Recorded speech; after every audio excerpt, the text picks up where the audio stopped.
Hi! Within this lecture, we're going to set our computer up for Metasploitable machine once more because that's what we're going to use in the web penetration testing sections. In fact, within this section, we're going to work with real websites because now we're doing just reconnaissance. We're gathering passive information in this section. But in the following sections, we're going to search for vulnerabilities and ways to exploit them, so we have to use Metasploitable. And you can think that why don't we use real website examples in order to have a hacking session? That wouldn't be practical because if we try to actually search for vulnerability within a known website without having permission, that would be illegal.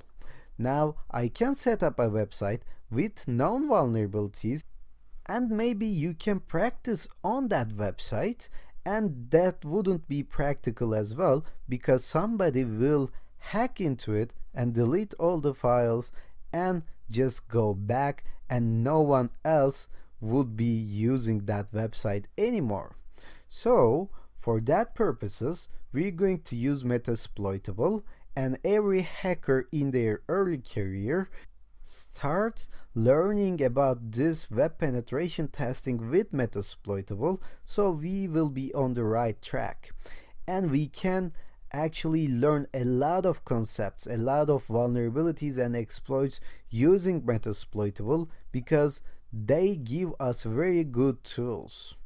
So after you run Metasploitable, remember the login user is msfadmin and the password is msfadmin as well.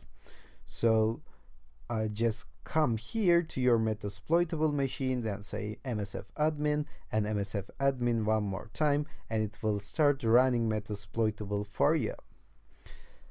Now our Kali Linux is already running as well. If I run ifconfig in here, I will see this has an IP address of 10.0.2.5.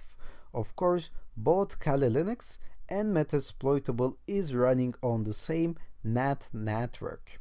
So we did this before, we know how to do this. This has an IP of 10.0.2.15 and they can see each other, and we can confirm it by pinging each other from 10.0.2.5 and 10.0.2.15. So this can ping the Metasploitable machine, and also it isn't necessary at this moment, but Metasploitable can ping Kali Linux as well. So they definitely see each other. Now we are done with the setup actually, but let me run the Firefox and show you the websites that we will be working on throughout the next sections. So if you go to your browser and search for 10.0.2.5 or your own Metasploitable IP, you will see this dashboard. So Metasploitable 2 has some kind of websites built in, and we're going to be using DVWA and Matilde in this case. If you click here, it will ask you for a username, and the username is admin and the password is password. Okay? After that, it will take you to this website, and we have some sections in here like file inclusion, command execution.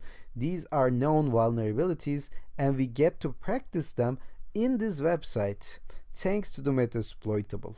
But you have to come here to DVWA security and you should change the security level to low because of course we are going to start with basics. After you submit that, you're ready to use DVWA during all the lectures. If anytime you need to restart the Metasploitable machine, then don't forget to come here to DVWA security and change it to low once again. So if you go to Matilde, this is again a website, and we will see some other vulnerabilities in this website as well, and we're going to use them in the following sections. And as I said before, we will be doing reconnaissance in this section, so we will be using the real website examples. So let's stop here and start doing that in the next lecture.